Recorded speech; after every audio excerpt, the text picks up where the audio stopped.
함께 기도하도록 하겠습니다. 하나님, 오늘 또 저희들의 발걸음을 주의 보좌 앞으로 인도해 주셔서 감사함을 드립니다. 이 시간 또 기록된 말씀 가운데서 나를 향한 주의 음성을 듣고자 합니다. 우리의 영의 길을 열어 주시옵소서. 주여, 말씀하시고 그 말씀으로 나의 생각과 삶이 변화받으며 한 발짝 더 신의 성품에 참여하는 복된 시간이 될 수 있도록 축복해 주시옵소서. 예수 그리스도 이름으로 기도하옵나이다. 아멘. 위대한 정복자들이 많지만 성경에 보게 되면은 대단히 탁월한 정복자가 역시 너부갓네살이라고 하는 사람입니다. 고대 바벨론이 아니라 신바벨론을 건설하고 바벨론 제국이라고 하는 인류 역사상 한때 세계를 장악하며 대단히 강대한 나라 제국을 건설한 왕입니다. 그런 정복자로서의 탁월한 어떤 지략만 갖고 있는 뿐만 아니라 대단히 이제 정치도 잘했고, 그래서 인재를 잘 등용했고, 또 나라도 잘 다스렸고, 더군다나 이렇게 건축에 대단히 관심이 많아서 탁월한 건축물들을 지은 대단히 훌륭한 이제 왕이었습니다.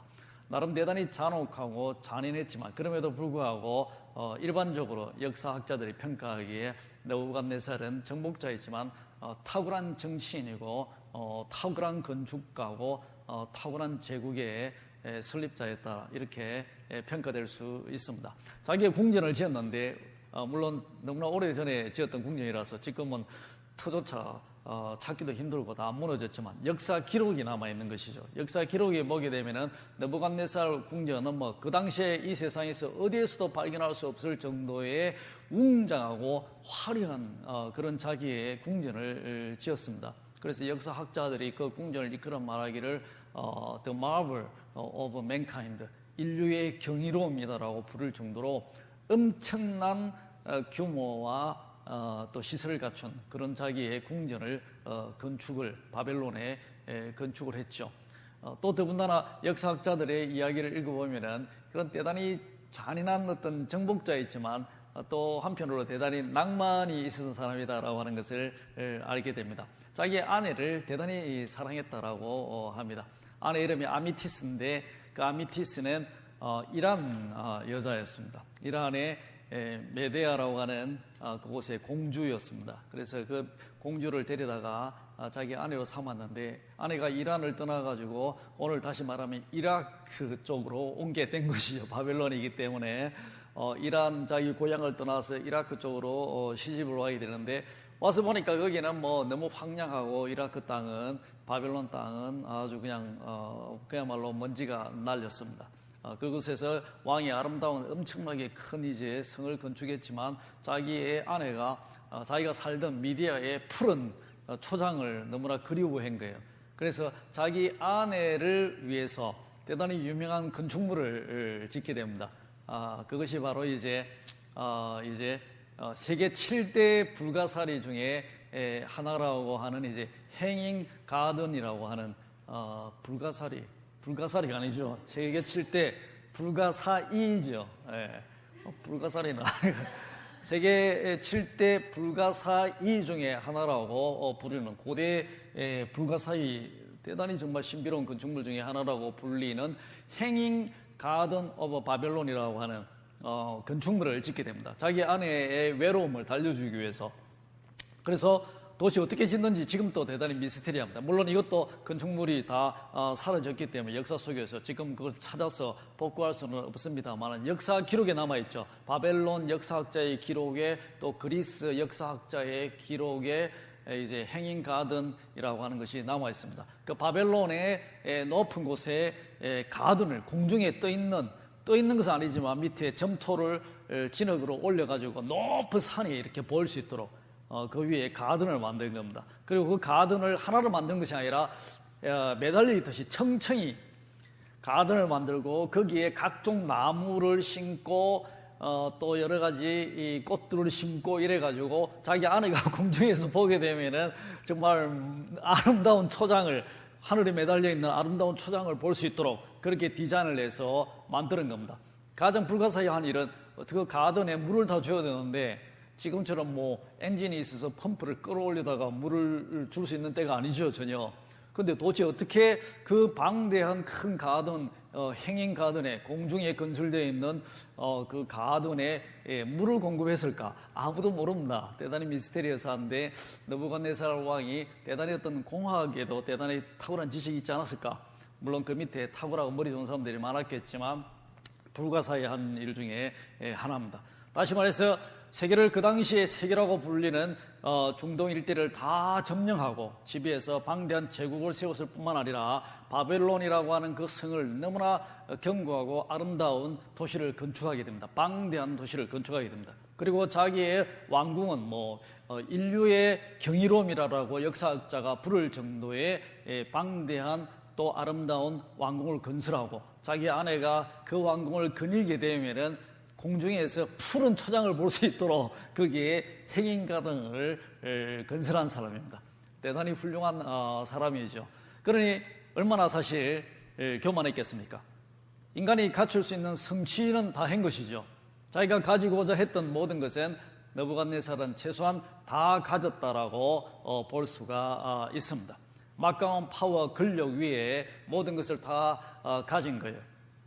그리고 사람이 교만할 수밖에 없습니다. 사람이 다 모든 것을 성취하고 가지면은 그 나머지 가는 길이 대단히 교만 아니겠습니까? 성경 기사를 잘 살펴보게 되면은 바벨론의 왕은 극도로 마음이 교만했고, 그리고 그 마음이 거의 하나님의 수준에 도달할 정도로 마음이 대단히 교만방자했다라고 하는 것을 성경 기사를 통해서 알 수 있게 됩니다. 실제 다니엘서를 읽게 되게 되면은 다니엘이라고 하는 인물도 대단히 중요한 인물이지만 다니엘서 전반전에 1장에서 4장까지는 사실상 느부갓네살 왕에 관한 이야기입니다.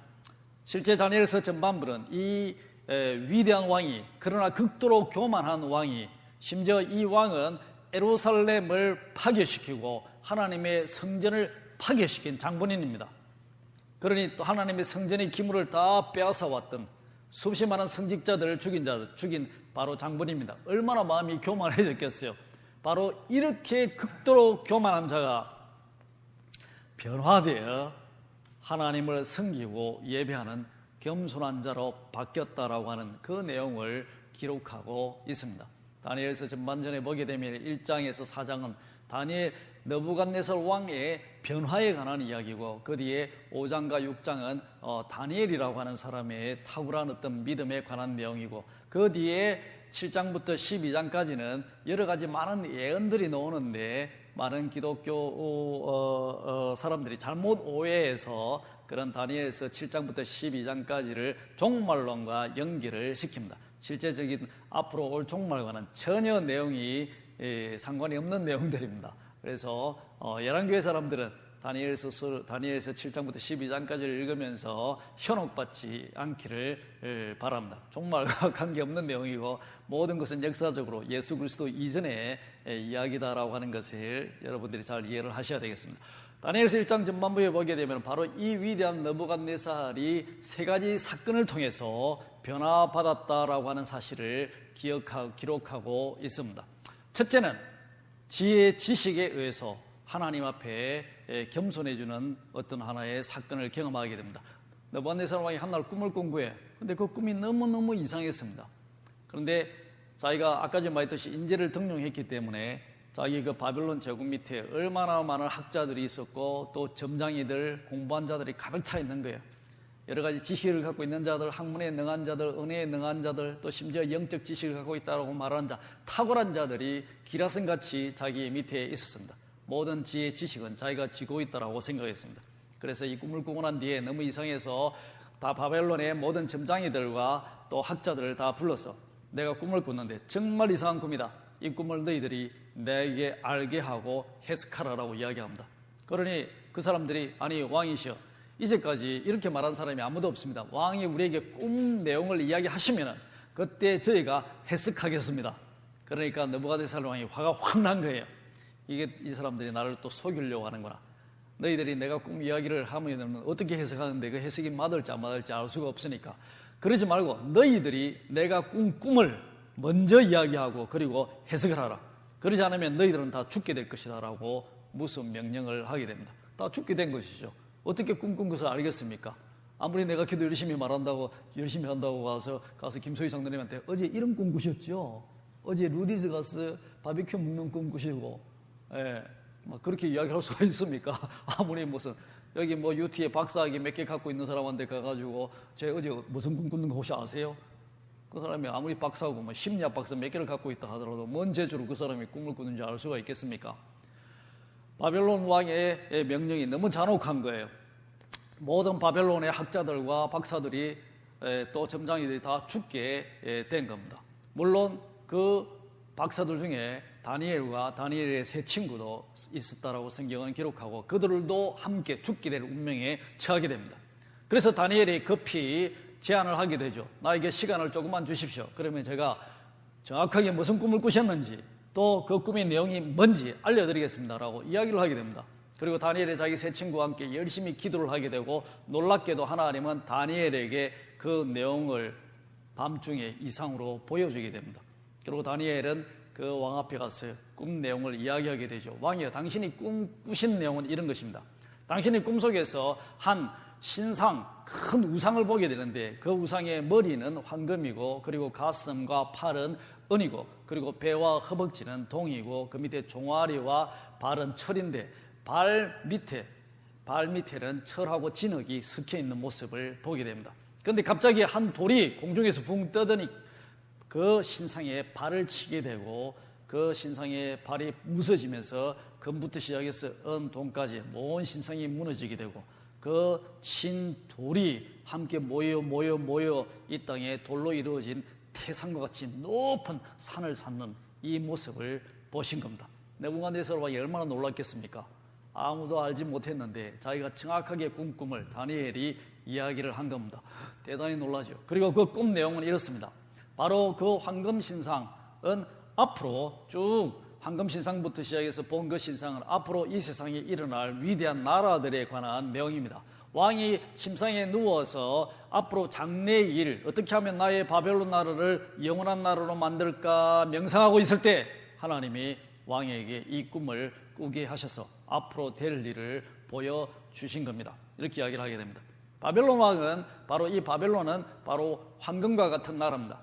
왕은 위대하신 왕이고 머리가 황금이지만 왕의 시대는 끝나고 그 뒤에 왕보다 좀 못한 은과 같은 나라, 메디아라고 하는 나라가 일어날 것이고 그 위에는 동과 같이 대단히 강한 나라가 일어나게 되는데 페르시아 제국을 말합니다. 그 밑에 두 다리같이 철로 된 나라가 일어나는데 헬라 제국을 말합니다. 대단히 강대합니다. 하지만 그 헬라 제국은 철과 밑에 진흙이 섞여 있듯이 여러 인종들이 섞이게 될 것이고 또 대단히 강하지만 동시에 무너질 것 같다라고 하는 그런 약한 점이 있다라고 이야기를 하게 되죠.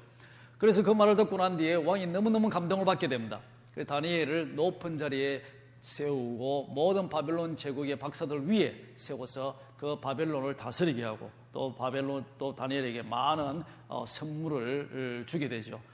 그래서 이 사건은 첫 번째 사건인데 이를 통해서 느부갓네살 왕이 대단히 겸손해지게 됩니다. 자기는 모든 것을 다 안다 생각했고 탁월한 지혜 지식을 갖고 있고 어쩌면 공학적 지식도 탁월하게 갖고 있었고 또 그 밑에는 탁월한 머리 좋은 사람들이 기라성같이 모였는데 자기의 지식, 자기의 지혜도 해결하지 못했던 일을 하나님이 알리신 것입니다. 그래서 지혜와 지식을 갖고 있는 하나님을 찬송하게 되죠. 그렇지만 그 하나님은 자신의 하나님이 아니라 성경을 읽어보면 이렇게 이야기합니다. 너 다니엘의 하나님을 찬양하리로다. 너의 하나님을 말합니다. 그 하나님은 너의 하나님인데 그 하나님은 지혜와 지식의 하나님이다라고 말하면서 첫 번째 겸손의 단계를 지나게 되죠. 그 사건 이후에 바로 그 다음 장에 보게 되면은 황금으로 된 높은 신상을 두라라고 하는 평원에 이 느부갓네살 왕이 세우게 됩니다. 자연스럽게 왕이 나의 나라가 영원할 줄 알았는데 내가 곧 나의 시대가 끝나고 다른 나라들이 일어나구나. 어떻게 하면은 이 나의 황금과 같은 이 나라를 영원한 나라로 만들까? 그렇게 생각하다가 그래, 내가 황금으로 머리부터 발끝까지 다 황금으로 된 신상을 만들자. 그리고 그 앞에 모든 사람들을 경배하도록 하자. 그러면은 나의 나라가 영원한 나라가 될 것이다. 그렇게 생각을 했지 않겠습니까? 그래서 바로 평원에다가 황금신상을 세우고 전 바벨론 제국에 명령을 내리게 되죠. 바로 사람들 모든 방백들과 왕들과 왕자들과 장관들을 다 불러서 너희들이 나팔 소리가 들리게 되면, 음악 소리가 들리게 되면 이 황금신상에 다 엎드려 절을 하라. 그것은 곧 자신에 관한 절이고 바벨론, 영원한 바벨론 제국에 대한 절을 말합니다. 많은 사람들이 모여서 그렇게 했고, 그리고 바로 그 신상 옆에 풀무불, 용광로 불을 막 피우는 거예요. 평소보다 7배나 뜨겁게 했습니다. 만약에 누구든지 이 황금신상에 절을 하지 않는 자는 바로 이 풀무불에 던져질 것이다.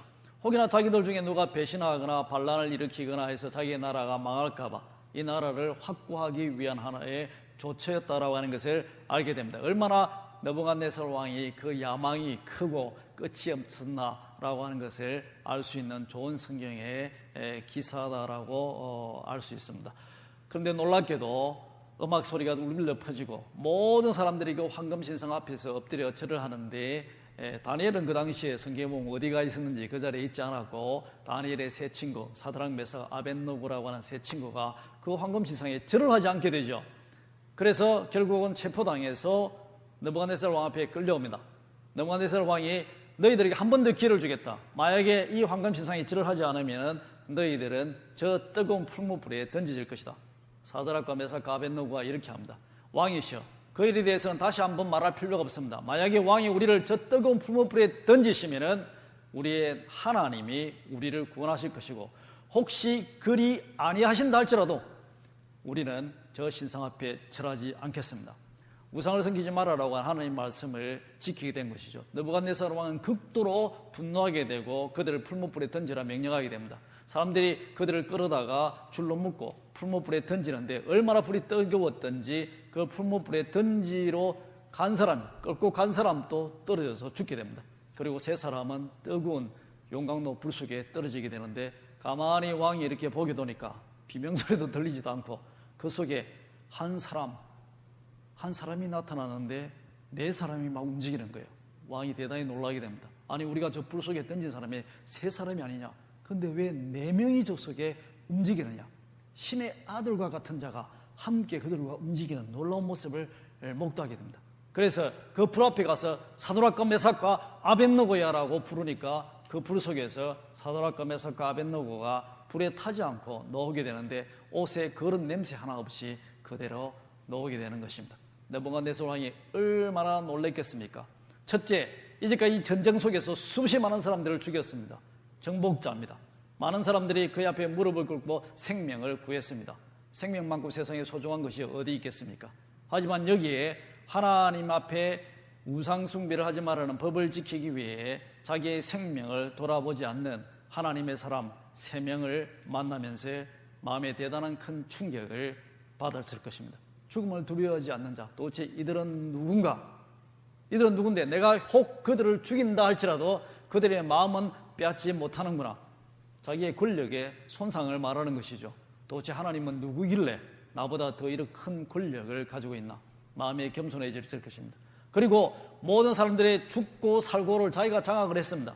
아까 전에 말했듯이 꿈을 해석하지 못하면은 모든 바벨론의 박사들과 점장이들 다 죽이고 그들의 가족까지 다 말살시킨다라고 명령을 했습니다. 실제 그 명령을 받고 장군이 칼을 들고 그들을 죽이려고 나갔지만 다니엘을 통해서 그들의 생명을 구원했죠. 사람들을 죽이고 살리고 하는 권한을 자기가 가지고 있었습니다.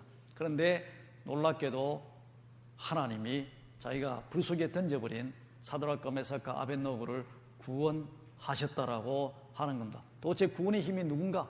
나도 구할 수 없는데 그 불 속에서 누가 저 사람들을 구할 수 있겠는가? 하나님이 천사를 보내시고 그들을 불 속에서 지켜 보호하셔서 구원하신 것입니다. 이것이 그를 겸손케 만드는 두 번째 사건입니다. 하지만 이 사건으로 말미암아 대단히 감동을 받았지만 성경 기사를 읽어보게 되면 느부갓네살이 하나님을 찬양하는데 이렇게 찬양합니다. 사드락과 메삭과 아벳노고야, 너의 하나님이 능력의 하나님이시고 살아계신 하나님이고 구원의 하나님이다. 모든 사람들은 사드락과 메삭과 아벳노고의 하나님을 경배하다라고 이야기합니다. 여전히 자신의 하나님이 되지가 않는 것이죠. 하지만 마지막 한 가지 세 번째 사건을 통해서 실제적으로 하나님은 자신의 하나님이 되고 느부갓네살은 진심으로 그 하나님 앞에 순종하고 복종한 겸손한 자로 변화받게 되는 것입니다. 그 세 번째 사건이 오늘 성경 본문에 기록되어 있는 사건입니다. 한 꿈을 꾸게 되고 높고 아름다운 나무, 수없이 많은 그 가지가 열려있고 잎이 열려있는 열매가 가득 찬 나무가 한 순찰자, 하늘에서 내려온 순찰자의 명령에 의해서 한순간에 잘려버리고, 그리고 밑둥간이와 남았는데 그것이 철과 노스로 다 얽혀 매이게 되고 7대라고 하면 7일도 될 수 있고 7달도 될 수 있고 7년도 될 수 있지만 통상 성경에서 우리가 7대라고 말한다면 7년이라고 해석을 해야 되겠죠. 그래서 7년 동안에 이슬에 젖어 있는 그런 모습을 보게 됩니다. 그래서 그 마음이 너무나 괴롭고 답답하고 이렇게 해서 이제 다니엘을 부르게 되죠. 다니엘에게 도대체 이게 꿈을 꿨는데 무슨 내용이냐? 다니엘이 그 꿈을 꾸고 듣고 나서 대단히 놀라게 됩니다. 이것은 바로 왕 자신에게 닥칠 바로 재앙을 말하는 것이었습니다. 다니엘은 말하기를 바로 이 높은 나무는 왕이신데 왕이 너무나 실제 말은 안 하지만 교만하셔서 그 끝이 하늘에 닿으셨어요. 하늘의 순찰자가 내려오셨어요. 왕에게 짐승의 마음을 주시고 왕이 당신의 나라 왕위를 떠나서 이제 짐승과 함께 7년을 지나게 되실 것입니다. 짐승처럼 행동하고 짐승처럼 기어다니고 짐승처럼 먹고 짐승처럼 이슬에 젖게 될 것입니다. 그 말을 듣고 난 뒤에 12달, 1년이 지나고 난 뒤에 어쩌면 그것이 언제 나에게 임할까 기대하지 않았겠습니까? 하나님도 언제 이것을 실행시킬 건가 기다렸는데 한날 1년 뒤에 느부갓네살 왕이 자기의 왕궁을 거느렸다라고 이야기합니다. The marvel of mankind, 역사학자들이 말하는 인류의 경이라고 말할 수 있는 그 웅장하고 화려한 바벨론 제국의 왕궁을 말합니다. 그 왕궁의 꼭대기를 쫙 거니는데 너무 사람이 자부심이 느껴지는 거예요. 이야, 이 성, 이제까지 인류가 짓지 못했던 이 방대하고 아름다운 이 건축물을 보라. 그리고 바벨론에 얼마나 많은 건축물들이 있었겠습니까? 그리고 이 큰 바벨론, 이 위대한 성 바벨론 봐라. 이것은 바로 내가 건축한 위대한 성이야. 바로 그쪽에 앞에 보게 되면 행인 가든, 자기의 사랑하는 아내를 위해서 건축한 그 아름다운 푸른 공중에 매달려 있는 행인 가든을 바라보며 이루 말할 수 없는 자부심을 느끼게 되죠. 그리고 마음이 극도로 교만해지는 그 순간에, 아직도 그 말이 그 입에 있을 때 한순간에 그의 인간의 마음이 떠나고 그의 마음이 짐승이 된 겁니다. 짐승이 되어서 정말 우리들이 다 구체적인 7년 동안 7대 동안 짐승처럼 살았는데 어떻게 살았는지 알 수 없지만 물론 네 발로 기어다녔을 거라고 그렇게 생각합니다. 대단히 적은 일이 아니죠. 저도 우리 집에 개 리지가 있는데 걔하고 장난치느라고 네 발로 저희가 기어가지고 리지한테 막 가서 공격하다가 리지가 확 그냥 발로 끌고 가지고 이쪽 옆에 보게 되면 상처가 쫙 났습니다. 일단 여러분 지금 내가 약 바르고 해가지고 잘 안 보이겠지만 리지 발톱에 그냥 끌겨가지고 얼마나 큰 상처가 났는지 모릅니다. 네 발로 기어다니고 짐승들하고 지내는 게 그렇게 즐거운 일이 아니죠. 그러면서 풀 뜯어먹고 짐승처럼 된 거예요. 왕이 어느 날 보면은 그 밑에 장관들 입장에서 왕이 미친 겁니다. 어느 날 왕장에 앉았어요. 큰 왕복 입고 멋있게 그런 어떤 권력을 휘둘던 왕이 한날 짐승이 돼가지고 네 발로 깃기 시작한 겁니다.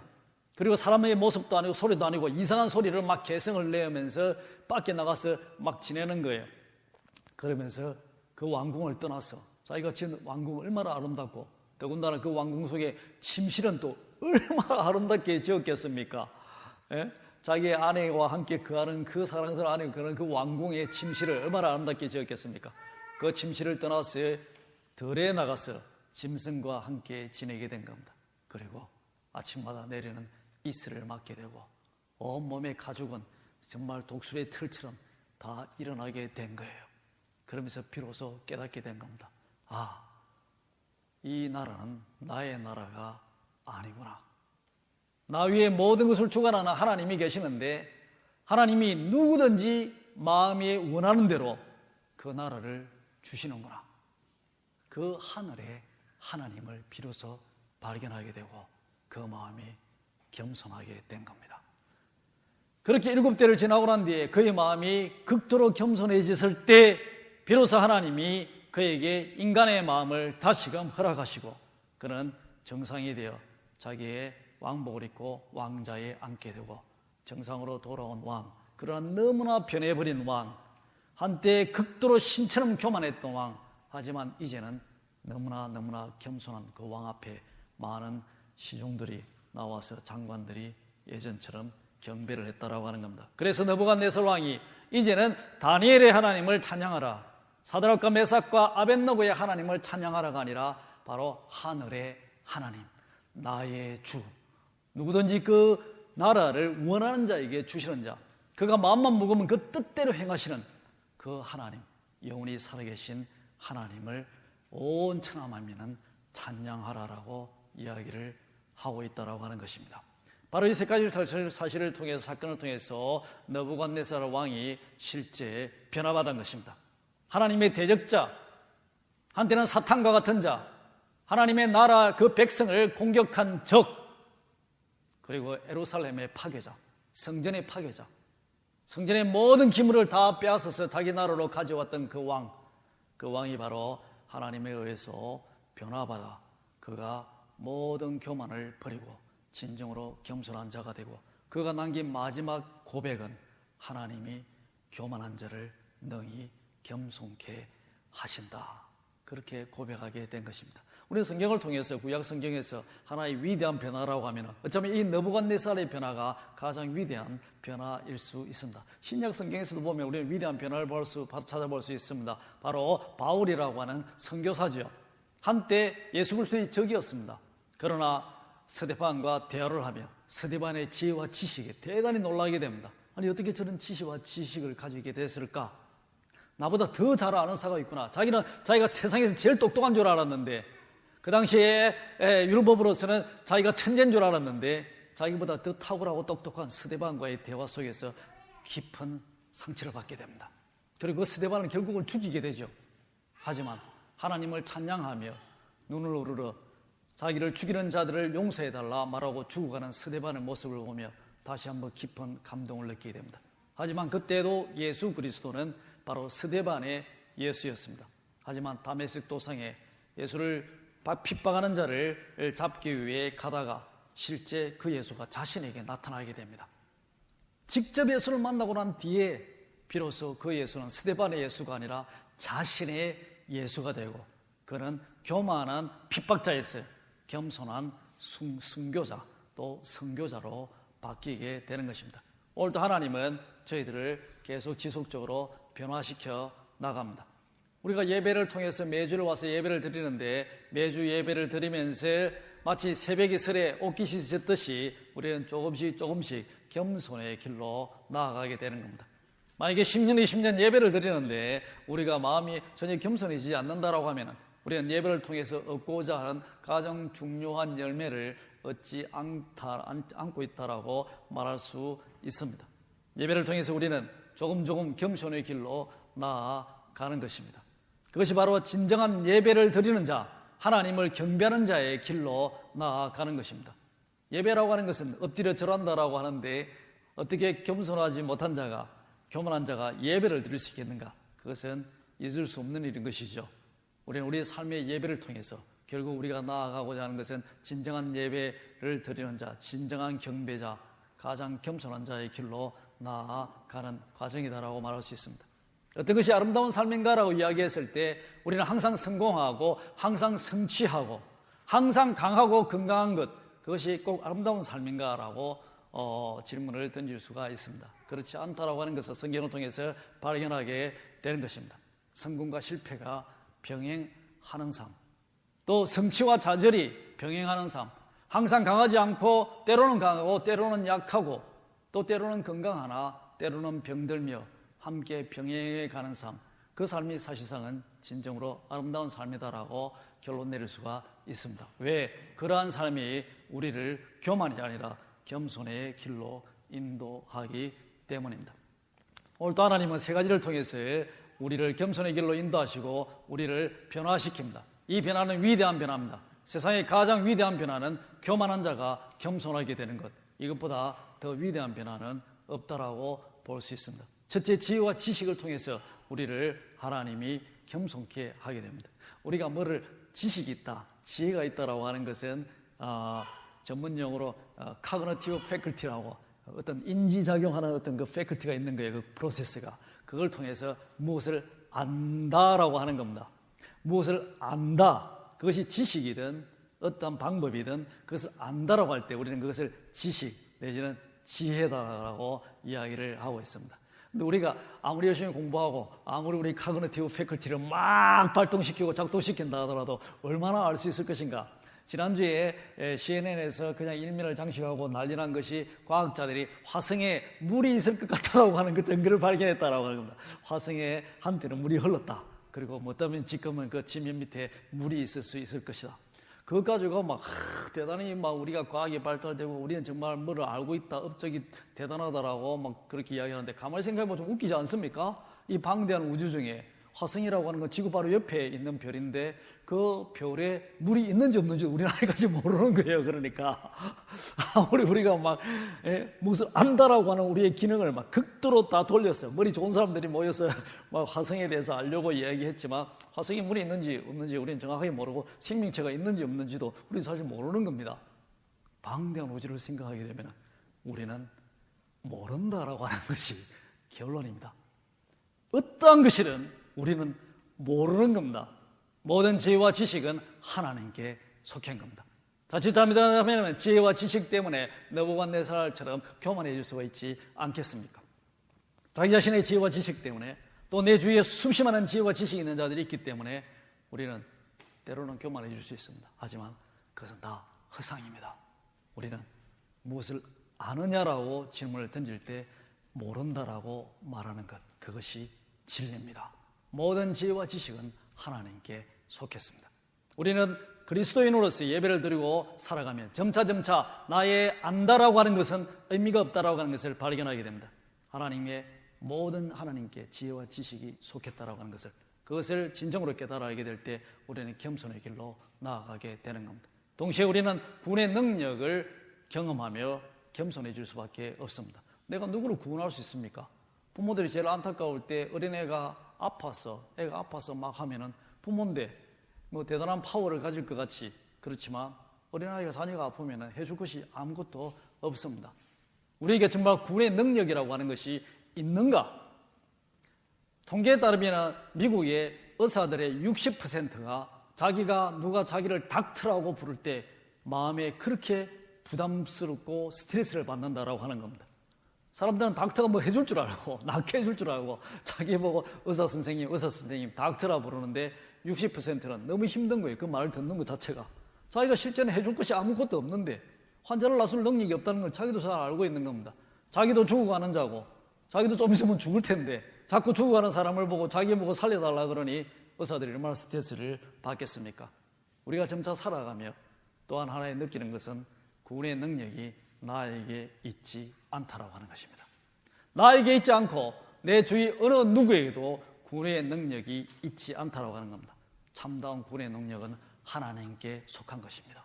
그 사실을 알게 될 때 우리는 진정한 예배자, 마음이 겸손한 자가 될 수 있다라고 하는 것입니다.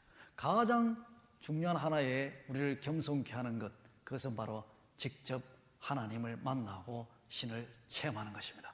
느부갓네살이 지혜와 지식을 통해서 그렇게 겸손하게 되고 놀라고 또 구원의 능력의 하나님을 목도하며 그곳에서의 겸손의 길을 나갔지만 최종적으로 완전히 겸손한 자가 되어 하나님을 찬양하게 된 것은 자신이 직접 하나님을 만났을 때를 말하는 것입니다. 신학 교수로서 목사님들한테 신학을 강의하게 되는데 신학 강의 중에 가장 중요한 내용이 신의 존재 증명입니다. 어떻게 신이 있다라고 하는 것을 증명할 수 있을 것인가? 대단히 복잡한 내용들을 가지고 설명하며 가르칩니다. 하지만 가장 중요한 것은 신의 존재 증명 중에 가장 중요한 내용은 직접 만나면 되지 않느냐라고 하는 겁니다. 아니 너가 하나님을 만나면 존재 증명이 되어버리는데 그 만났다는 이야기를 안 하니까 신학교에서 복잡한 이론을 가지고 철학적으로 논리적으로 존재 증명을 하려고 하는 겁니다. 가르치다 보면은 그게 뭐 별로 효과가 없다라고 하는 것을 금방 알게 됩니다. 머리만 대단히 뭐 복잡해지고 아파지는 것이죠. 하나님을 만난 자에게는 신의 존재 증명이 필요가 없습니다. 하나님 나에게 나타오셨고 나에게 말씀하셨고 내가 하나님을 만나고 체험했는데 무슨 존재 증명이 필요한가? 우리에게 중요한 것은 직접적 하나님을 만나는 영적 체험이 중요합니다. 하나님 앞에 진정으로 예배드리는 자들은 나는 체험이 없습니다. 누구나 하나님을 만났다는데, 병이 걸렸다가 나았다는데, 누구나 하나님의 음성을 들었다는데 나는 왜 그런 것이 없습니까? 그렇지가 않습니다. 여러분들이 잘 생각해 보게 되면은 하나님 앞에 매주 나와 예배를 드리는 자는 반드시 그 어떤 체험이 있는 자들입니다. 기도를 해서 들었다거나 또 내지는 어떤 마음의 감동을 느꼈다든지 어떤 신의 임재에 대한 체험이었고 그 누구도 하나님 앞에 나와 자기를 그리스도인으로 고백하고 예배드릴 수는 없는 겁니다. 실제 우리의 삶 속 그 저변에 깔려 있는 것은 이러한 영적 체험입니다. 영적 체험을 통해서 우리는 하나님을 발견하게 됩니다. 하나님이 나에게 왔다라고 하는 것을 확실히 느낀 것, 저는 3번을 느꼈습니다. 많은 사람들이 실제 한 번도 느끼기 힘든데 저한테 3번을 느끼니까 얼마나 제가 감사한 줄 모릅니다. 그래서 제가 신학자로서의 많은 것들을 가르치고 목사님들한테 신학을 가르치지만 내가 오늘 와서 하나님께 섬기고 예배하고 기도할 수 있는 그 근거는 사실 나에게 나타나신 하나님 체험이 그 근거다라고 하는 겁니다. 우리가 체험을 통해서 하나님을 만남으로 말미암아 하나님 앞에 진정으로 겸손해질 수 있는 겁니다. 물론 3번이나 만났는데 당신은 왜 그렇게 교만하냐라고 하는 질문을 던지는 사람들이 있죠.